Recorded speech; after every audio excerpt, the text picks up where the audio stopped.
Kalau ngomongin kabel charger, biasanya jadi concern itu bukan cuma soal cepat atau tidak, tapi juga keamanan baterai dalam jangka panjang. Karena overcharge itu sering nggak terasa, tapi efeknya bisa muncul seiring waktu. Nah, ada satu kabel yang menarik, karena bukan cuma soal fast charging, tapi juga punya fitur kontrol yang cukup relevan. Ini unit data cable auto disconnect 100 watt. Secara fisik dulu, kabel ini sudah pakai braided material yang terasa lebih tebal dan durable.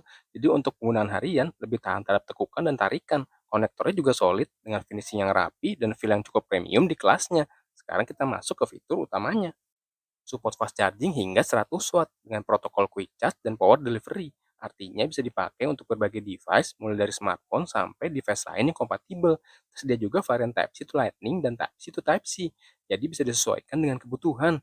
Tapi yang bikin beda bukan cuma di situ. Ada fitur auto disconnect, jadi saat baterai sudah penuh, aliran daya bisa berhenti otomatis. Ini membantu mengurangi potensi overcharge yang biasa terjadi kalau kita tinggal charge semalaman.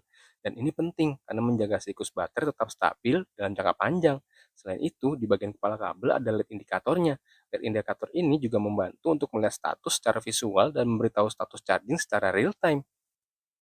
Jadi lebih fleksibel, terutama kalau kamu mau kontrol charging tanpa harus cabut kabel. Secara penggunaan, ini terasa bukan cuma sebagai kabel biasa, tapi lebih ke arah smart charging cable. Kombinasi antara fast charging, kontrol daya, dan fitur auto cut off membuatnya lebih fungsional dibanding kabel standar.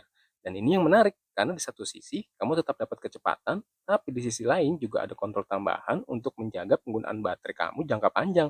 Kalau kamu lagi cari kabel yang bukan cuma cepat, tapi juga punya fitur yang lengkap, detail produknya bisa langsung kamu cek di keranjang pojok kiri bawah.